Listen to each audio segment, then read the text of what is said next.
Are you sick of hearing the Canadian government, on behalf of the Canadian people and the Queen of England, has once again trampled the rights of Indigenous people, acted without integrity, dishonored the Crown, committed yet another act of genocide?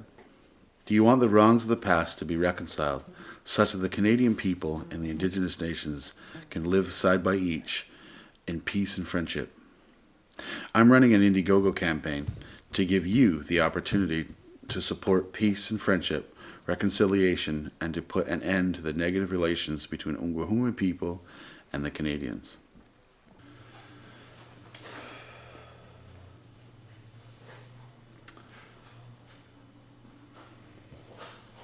Good to go.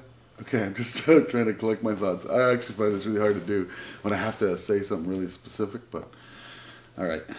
Um,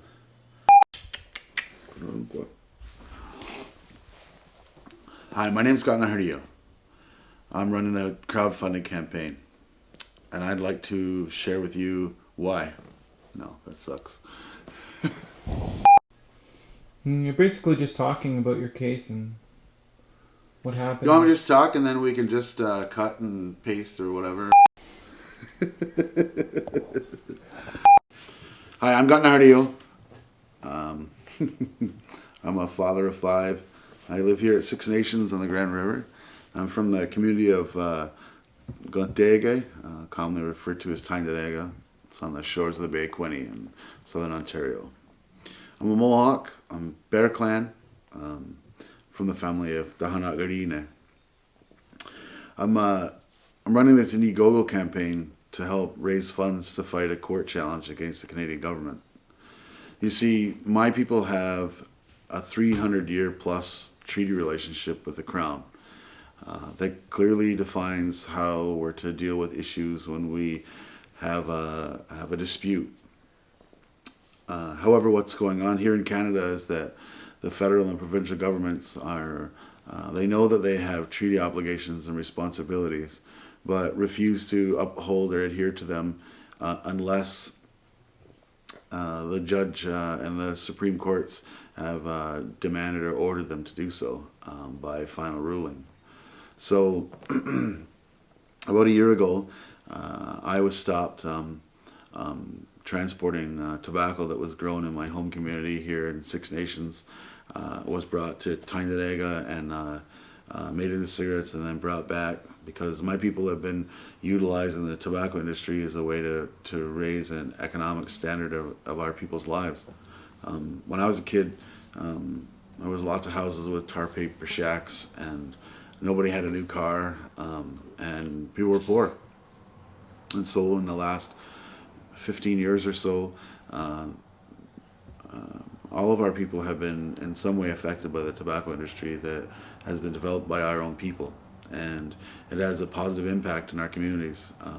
It's lowered social assistance rates. It's decreased crime rates because people have got work and they've got access to financial resources to allow them to get a new car or buy groceries or build a house.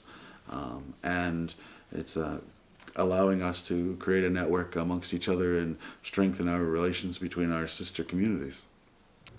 So what happened was I got stopped on my way back from Tyendinaga, and it was a routine truck and trailer inspection, and the provincial police seized my tobacco, and they gave me 2 fines.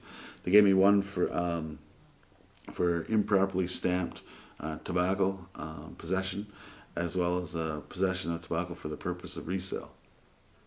And I went to court and I challenged the Crown attorney that she didn't have the right to take me into the court system to address the matter because I'm a Kanenhariyo and because we have a treaty with the Crown, and as a legal representative of the Crown, she had an obligation to address the matter in accordance to our treaty, which is the covenant chain and the true rule. So she said that she didn't have the tools to do that, and that the only tools that she had were inside the Canadian court. So I asked her what would we do for her to get those tools, and She said that what would have to happen is that I would have to challenge the province and raise the issue in the courtroom that we have a treaty and that my treaty rights are being trampled on. But really, it's all our treaty rights, all the Canadians and all the Indigenous people, because it's the establishment of the kind of relationship, peace and friendship relationship that was made here when the first settlers arrived, and has been periodically over the years reaffirmed and reestablished.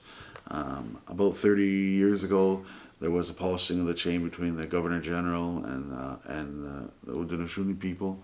And as recently as 2010, the Queen of England came here, who is the head of state of Canada, and she reaffirmed our 300 plus year relationship as allies and as friends and as subjects. The Silver Covenant chain was brought to my people of Haudenosaunee and all of our allies by the British. And the British wanted to secure a trade and peace and friendship relationship with the Indigenous people here in North America. And so to do so, they wanted to forge a peace and friendship that would last forever. And so what they said was that they wanted to have a chain of friendship between us that would be made of silver. And that if we ever came upon a time when we had issues between us, or that there were some sort of disputes, that we would be able to sit down and we could pull on that chain and get the other's attention, sit down together, exchange gifts, in other words, pay for the assembly, and then discuss a mutually beneficial arrangement to address whatever it was that how the expression is that has tarnished the relationship. And so I'm simply asking that from now on and into the future, instead of my people being dragged into the Canadian court system, that we sit down and we polish the chain and we address the issues. Because my people have the right and the responsibility to be independent of Canada, and that we have the right to be responsible over our own selves. And if our people have done something wrong, then it's our obligation and responsibility to make to rectify it, to come up with a judgment that will be satisfactory, either for ourselves or in the case where a relationship has become tarnished with the Canadian population who are British subjects. The provincial and the federal police, the RCMP, along with the support of the Department of Justice and Revenue Canada, have been running for a couple of years now a fairly strong campaign propaganda machine to suggest that the tobacco industry is financing terrorism or financing gangsterism, and then the proceeds from the tobacco industry are proceeds of crime. Truth be known, the tobacco industry is family run, and it's people, and it's not gangsters. It's just everyday common people who are trying to find a solution to raise themselves out of the economic slum that the federal and provincial government has forced on us. And so the reason why my case is so important is because I've said to the Crown, well, wait a minute, we have a treaty relationship and you need to uphold that. And if you are having an issue with something that we're doing, then you need to sit down at the table with us and you need to negotiate that, and you need to polish that friendship so we have a mutually beneficial outcome, not one that's just beneficial for the province of Ontario or for the federal government or for the Canadian people, but one that is mutually beneficial economically, as well as respectful and fair.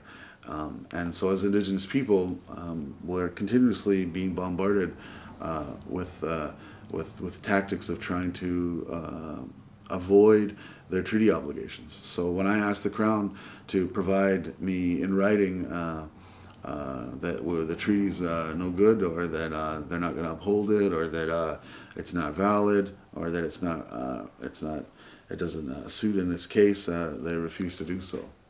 They refuse to give that to me in writing. And the reason is because they know they're obligated. They know that we have those treaty relationships, and that when Canada was forged in 1867, they took on the responsibility that the Crown had, or all the treaty relationships that the British government had made with the Indigenous people here in the Americas.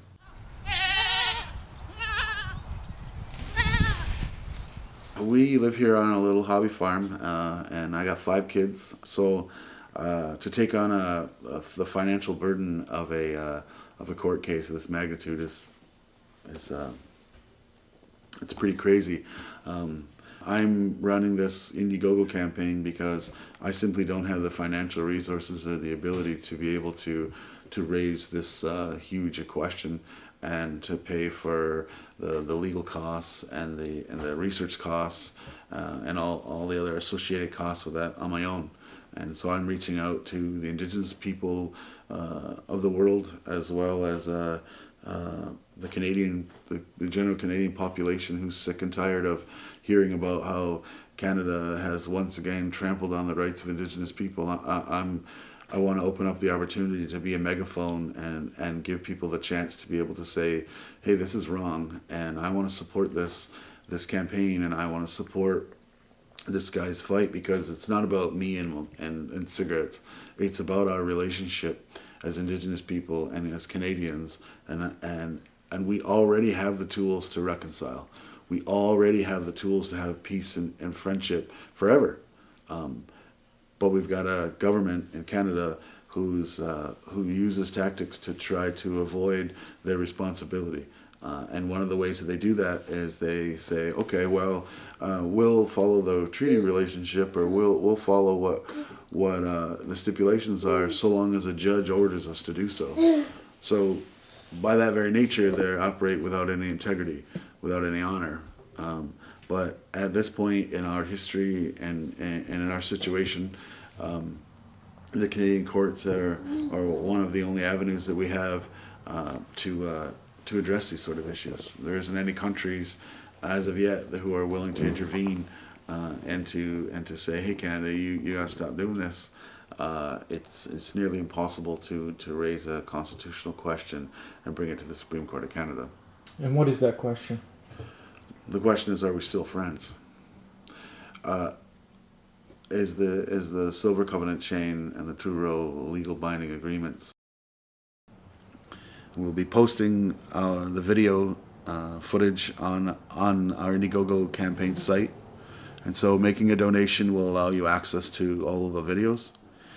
As well, we have other perks, and you can look on the list of perks on the website to see them. I don't want to bore you with all of those different details. For those business people who are wishing to support the campaign, but also are taking into consideration their business, we're offering the opportunity for you to buy a commercial spot within the campaign. I would like to encourage the business people to support this campaign and my court case, because what's happening for me will affect many people, including yourselves. And I hope that through support and donation from the internet community, as well as the general Canadian population and the Indigenous population, that we are able to unite together and to use our voices to show that we want peace and we want friendship and we want reconciliation between us all, and that justice and democracy is important, and that having a voice and using our voice and our voice being heard is important too. Please make a donation to the Polish the Chain campaign. Your donation will go toward the legal fight to challenge the Canadian Constitution and affirm that Canada has a treaty obligation to address all matters as equals with Indigenous people, and that they must work within the treaty protocols of the Silver Covenant chain and the 2-row wampum. Donate to make real change, and let's unite as allies to ensure we have peace and friendship for our children.